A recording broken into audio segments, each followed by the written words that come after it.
Ian Whitmore, your reservation at La Terrace has been confirmed for 2 at 8, the hostess said with a professional smile as she handed back the black card he'd given her. Ian barely nodded. Thanks. He wasn't paying attention, not really. His mind was still stuck on the bizarre moment from earlier in the day. He'd called a supplier contact, but somehow he'd dialed the wrong number. A woman picked up, her voice, bright, a little breathless like she'd been running.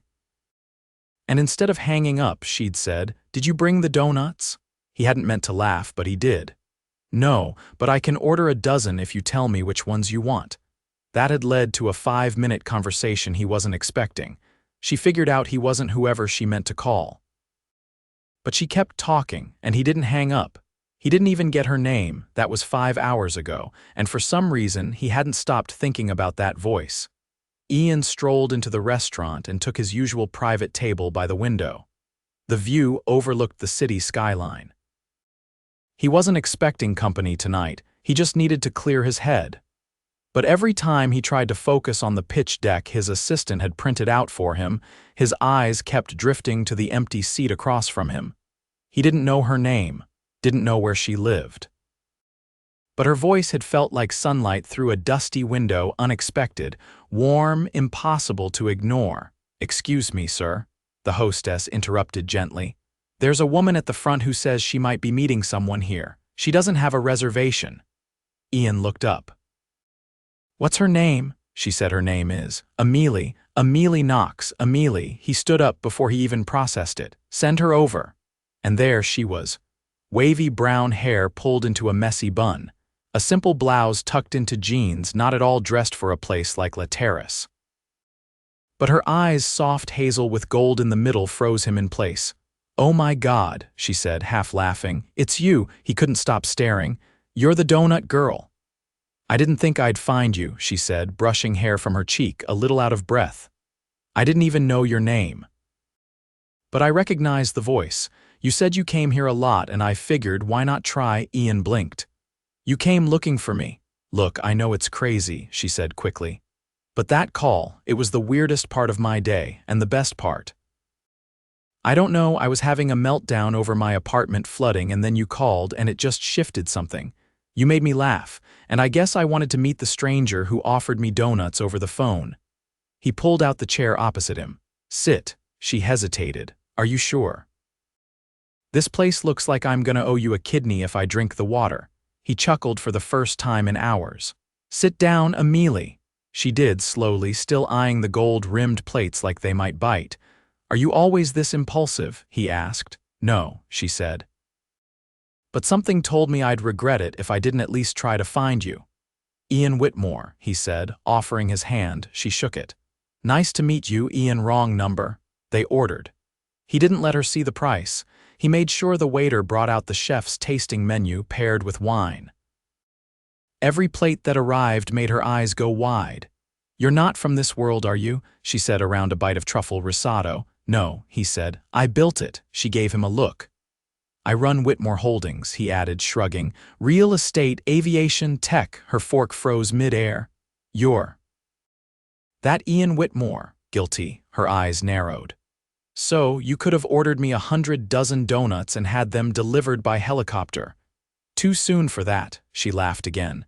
And he didn't know why, but it felt like he'd been waiting to hear that sound for years. The dinner stretched into hours. They talked about everything. Her apartment disaster, her temp job at a publishing house, her dream of starting her own art studio. He didn't check his phone once. He didn't even realize the restaurant had emptied out. "I should go," she said finally, standing reluctantly. "I'll get you a car," he said, already gesturing to the maitre d'. "No," she said. "That's too much. I'm not letting you get on the subway after midnight." Her voice lowered. "This was the best night I've had in a long time." "Then don't let it be the last." She looked up at him, and for a second her face softened in a way that made something in him twist. "I didn't expect you to be this normal," she said. "I didn't expect you to be real." They stood there, just looking at each other. And then she leaned up and kissed his cheek, just a brush of lips, soft, but it burned. "Good night, Ian." He watched her get into the sleek black car, his driver already holding the door. She didn't look back, but he knew he'd see her again, and he was already in trouble.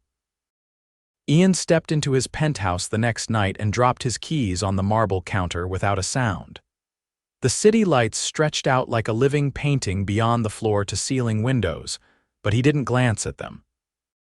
Instead, he poured a drink he didn't touch and stood still, listening to the silence.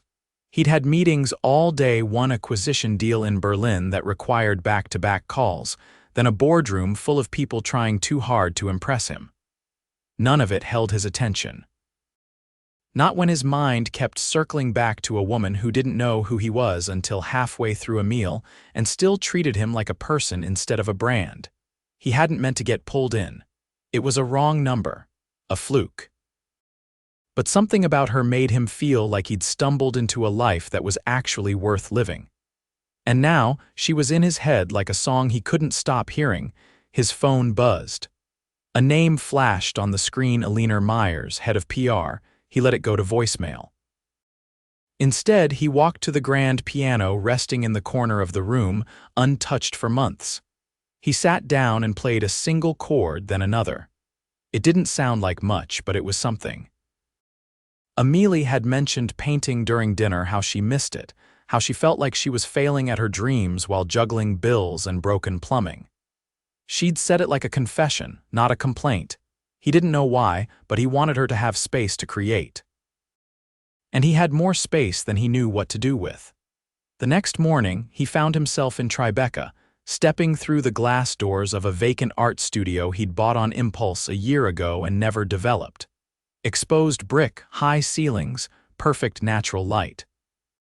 It had remained untouched, collecting dust while his real estate division focused on more profitable ventures. He walked the length of the room, picturing her here. Canvases leaning against the walls. Paint-streaked jeans. Music playing low from a speaker she'd probably bring from home. "I want this place cleaned and furnished within 72 hours, he told his assistant, who was trailing behind him with a tablet. "Leave the walls open. She'll want them raw." "Sir," he didn't answer. Later that afternoon, Ian walked into the publishing office where Amelie worked. It wasn't as fancy as he expected. The front lobby lights flickered slightly. The receptionist looked bored. No one seemed to notice when he stepped into the main floor, dressed in a suit that cost more than their copier. He caught sight of her near the back, arguing quietly with someone holding a stack of manuscripts. Her hair was down this time, curling at the ends. There was a pen tucked behind her ear and a red ink stain on her wrist. He waited until she turned. The moment she saw him, her expression shifted, surprise first, then something unsure. "Ian, I was in the neighborhood," he said, walking toward her. "Thought I'd stop by. Do billionaires usually drop by mid-level publishing houses on a whim?" "No." "But I'm not most billionaires." She glanced around. "You're kind of overdressed. I get that a lot." "You're seriously here?" she asked. "Like in person. I wanted to see you." Her coworker cleared his throat and walked off without a word. Amelie bit back a sigh. "That's Ben. He's convinced I'm plotting to steal his job. Are you?" "No, I'm barely hanging on to mine." "Come with me," Ian said. "Just for an hour." She hesitated. "I have deadlines." He leaned closer. "You're not going to miss anything life-changing in the next hour." "But you might if you stay." She stared at him for a long moment. Then, without a word, she grabbed her bag. They didn't say much in the car. He didn't take her to a restaurant or a hotel. Instead, the car pulled up to the art studio. When she stepped inside and saw the light pouring in through the open windows, her breath caught. "I don't understand," she said softly. "You said you needed space," he replied. "Here it is." She turned to him, stunned. "You did this for me." "It was already mine. I just never knew what to do with it." She stepped farther inside, slowly. Her fingers trailed the edge of a work table that hadn't been there yesterday. "This is insane," she whispered. "Nobody does this." "I'm not nobody." She turned to face him, eyes brighter than before. "Why are you doing this?" "I don't know," he said honestly. "But I haven't stopped thinking about you since that phone call, and I don't want to." She walked toward him, stopping just inches away. "You know this doesn't make sense, right?" she said. We don't make sense. Maybe that's the best part. For a full minute she said nothing, then, I haven't painted in over a year. He looked around them.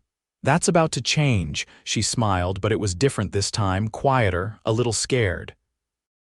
You're going to ruin me for every normal man, you know that? I plan to. He didn't kiss her, not yet. But the air between them was thick with the possibility. She looked around once more, still stunned. I don't know how to thank you. Don't. Just use it. When he left her there, she was already opening the windows, rolling up her sleeves and sketching something on a scrap of paper. Ian got in the car, and for the first time in a long while, he didn't feel like he was running out of time. He felt like he was finally starting something worth chasing. Amelie stood in the studio, brush in hand, staring at the canvas like it held answers to questions she hadn't dared ask in years. The sun had shifted since Ian left, casting long amber lines across the floor. Her fingers itched with the familiar ache of creation, but she hadn't made a single stroke yet. She wasn't sure if it was excitement or terror. The place was perfect. Every surface gleamed, but not in a way that felt sterile. It was curated for someone like her, someone messy, someone hopeful, someone who needed a blank space to make sense of the chaos inside. And yet a voice in her head kept whispering, "This isn't yours. This is borrowed. This is temporary." She didn't want it to be. The next few days blurred. She returned to the studio every night after work, shutting the door behind her like she was sealing herself into some holy place. She painted without thinking, wide, abstract swaths of color at first, then more deliberate, fragile shapes. She didn't tell anyone. Not her roommates, not her coworkers, not even her sister. It was hers, just hers. Until Ian showed up 3 days later holding 2 coffees and a wrapped pastry in a brown paper bag. I figured I owed you donuts, he said without prelude. Amelie wiped her hands on the side of her paint-streaked jeans. You remembered that? I remember everything you say, he replied, handing her the coffee. She took it carefully, warming her fingers. You always bring bribes when you show up unannounced. No. Just when I want to see someone who makes the rest of the world feel like background noise. She blinked. That's a line. It's not, he said. At least not for me. He wandered around the studio, pausing in front of her latest piece. It wasn't finished. The edges were still raw, the colors scraped down to the underpainting in places, but he looked at it like it was already whole. This one's different, he said. I was trying not to overthink it. Don't, he said. Whatever you're doing, keep doing it. She leaned against the work table. Do you ever stop moving? He turned, surprised. What do you mean? You're always in motion. Calls, meetings, plans, deals. Even when you're standing still, you're thinking 10 moves ahead. I have to be. What happens if you're not? He met her gaze. Then I remember things I'd rather leave buried. She didn't press. She just nodded and sipped her coffee, a silence stretched between them, not uncomfortable, just heavy with things unsaid. I used to think I'd be someone big, she said suddenly. Not rich, just important. Like I'd paint something that made someone feel less alone. You still can. I'm 27 and working a desk job that barely covers groceries. I'm not exactly a prodigy. He walked to her, slow and deliberate. You know what I see when I look at you? She gave a half laugh. Paint stains and caffeine dependency? No, he said softly. I see someone who hasn't been given even half the chances she deserves, and who still shows up anyway. Her throat tightened. That's not fair. Life rarely is. But I can give you what you need to make it less impossible. I don't want to be your project. You're not. His voice dropped. You're the first thing in a long time that doesn't feel like a transaction. She stared at him, heart racing. Then what do I feel like? Something I can't buy. Or control, or replicate. Slowly she stepped back. That's dangerous. I know. The air between them buzzed. He didn't reach for her. He didn't have to. The look in his eyes said everything. She turned away first, clearing her throat.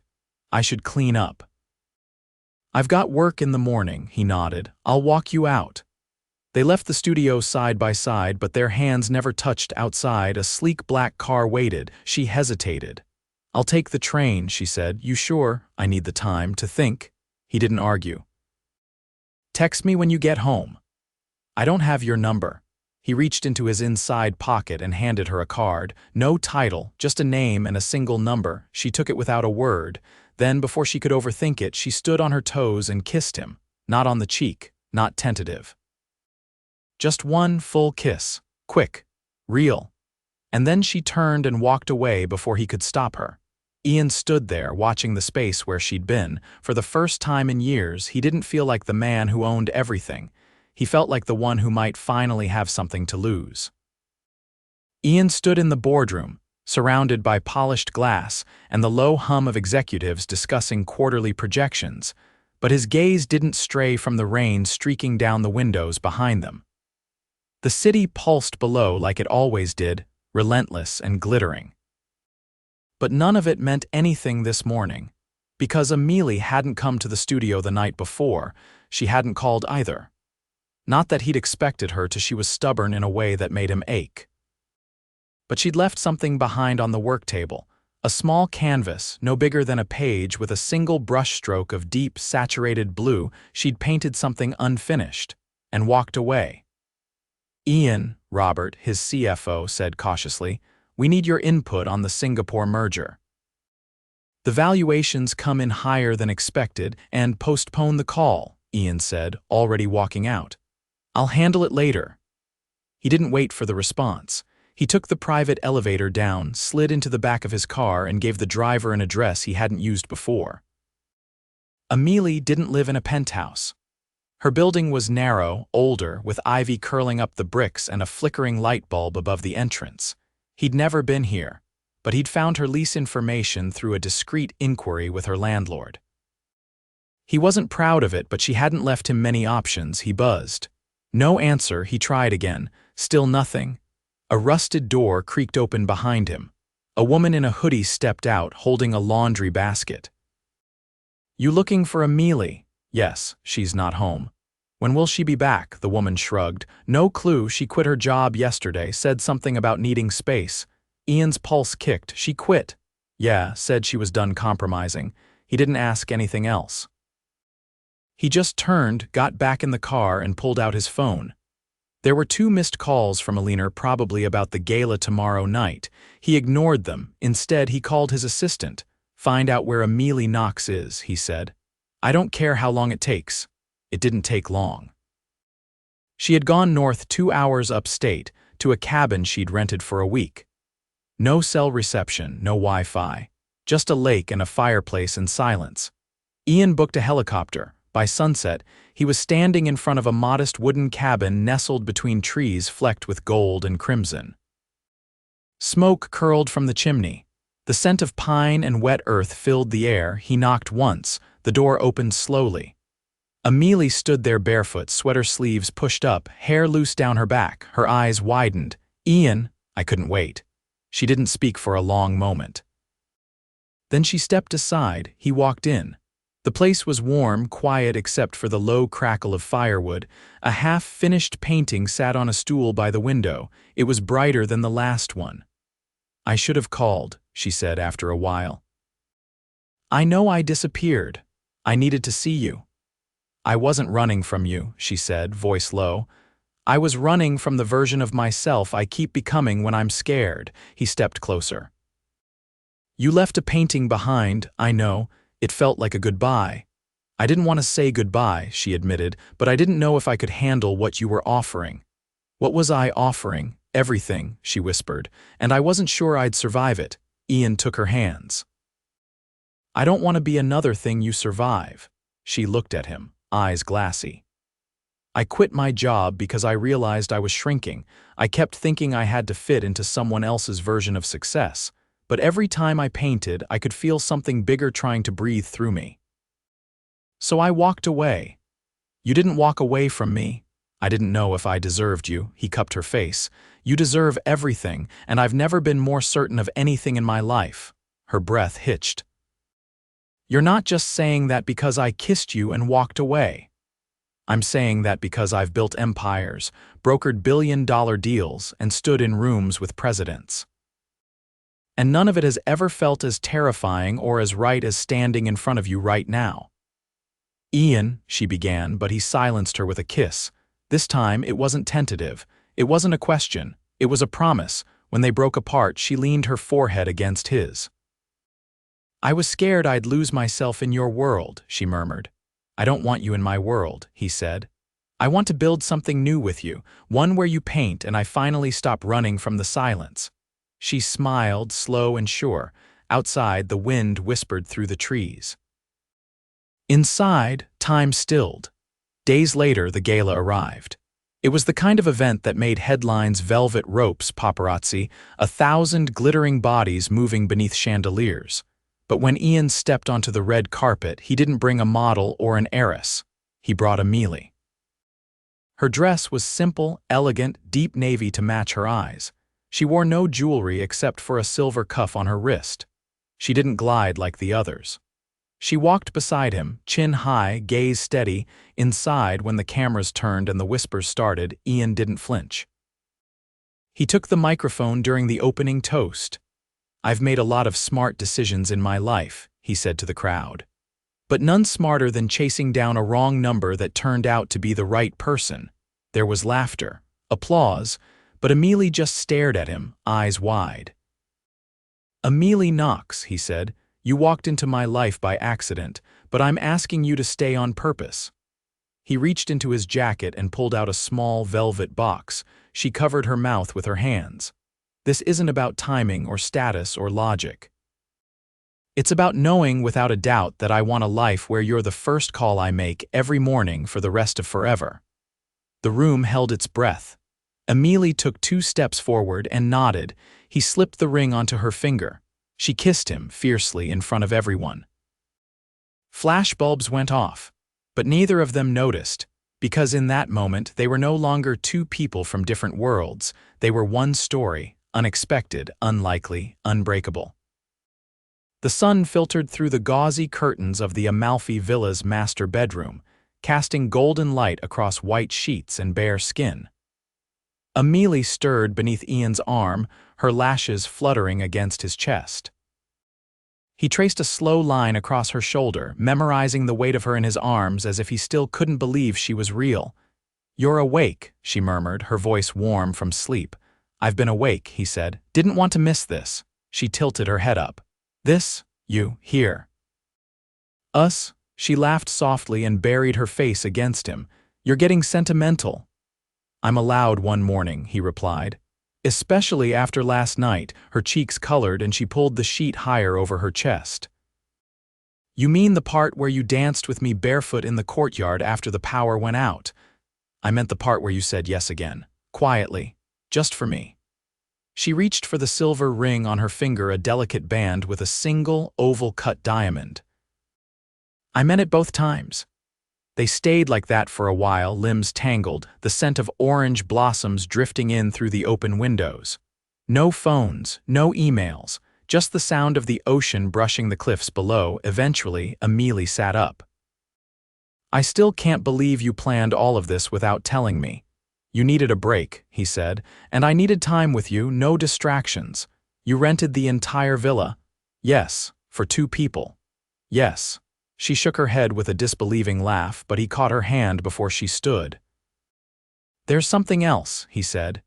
"You're not going to tell me you bought the coastline, are you?" "No," he said, letting go of her hand. He reached for the drawer in the bedside table and pulled out a sleek black envelope. "This is for you." She opened it slowly. Her eyes scanned the page once, then again, her voice caught. "Ian, this is a gallery contract. I met with the director of the Aldridge Foundation in Florence last month. I showed him your work. He wants to feature you in their fall showcase." Her fingers trembled slightly as she held the document. "You showed him my paintings." "I didn't ask for permission because I didn't want to pressure you, but he saw the pieces you left in the studio. He called them haunting and urgent." "Ian. You don't have to say yes, but I want you to know your art deserves to be seen." She set the envelope down and climbed back into his lap, legs folded between his. "Why are you always one step ahead of me?" "I'm not," he said, brushing her hair behind her ear. "I'm just not afraid to believe in you." Her lips found his, soft and certain, a promise sealed without words. Later, they strolled through the lemon groves behind the villa. Amelie wore a sundress that fluttered in the breeze, her sketchbook tucked beneath one arm. "I've been thinking," she said, glancing at him. "That's never a casual way to start a sentence. I want to start a foundation." He stopped walking. "A foundation for young artists, ones like me who didn't have access or support. We could provide studio space, mentorships, small grants. Nothing massive, just real help for people who need it." He watched her carefully. "You're sure this is what you want?" "I am. I've had a chance most people don't get. I want to pass it on." He smiled. "Then we'll make it happen," she blinked. I'm not letting you do this alone. I thought you hated partnerships. I don't hate them. I just hadn't found the right one." They walked in silence for a while, hand in hand. The sea shone in the distance, endless and blue. Back in New York, the buzz around their engagement hadn't slowed. The press had dubbed her the woman who stole the city's most elusive billionaire, but Amelie refused interviews. She didn't want a spotlight, she wanted a life. And Ian gave her one, not with diamonds or headlines, but with quiet mornings, shared coffees, and unwavering support. The foundation launched under her name 6 months later. She kept the studio in Tribeca, but added 3 more across the city, each one filled with paint-splattered walls and laughter. Ian funded it quietly, never asking for credit. They married on the rooftop of the Whitmore Hotel, beneath a canopy strung with fairy lights. Only 50 guests, friends, family, and the artists whose lives she'd already begun to change. She wore a gown made of silk and simplicity. He wore a tailored tuxedo with paint on his cuff she'd accidentally brushed against him before the ceremony. He refused to change it. As she walked down the aisle, eyes locked with his, there were no nerves, no doubts. Just the quiet certainty of 2 people who had already chosen each other in every way that mattered. When the officiant said, "You may kiss your bride," Ian didn't wait for permission. He kissed her like he'd waited a lifetime, and maybe he had. That night back at the penthouse, she stood barefoot on the balcony, watching the city glitter below. Ian came up behind her, wrapping his arms around her waist. "What are you thinking?" he asked. She tilted her head back against his shoulder. "That the girl I was a year ago wouldn't recognize this life. She'd be proud of you. She'd be terrified." He kissed the side of her neck. "But she'd jump anyway." She turned in his arms. "I love you." "Good," he said. "Because I'm planning on making you say that every day for the next 60 years. Only 60, I'm being modest. Try 80. He laughed, and she kissed him again, slow and deep, the city forgotten behind them. Inside, soft music played. One of her paintings hung above the fireplace, vivid, wild, and uncontained. It was the first one she'd ever painted in the studio he gave her.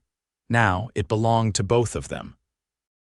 And across every inch of their shared life was the same truth written not in ink, but in every glance, every touch, every moment they chose each other. Love had found them in the unlikeliest way, and it was never letting go.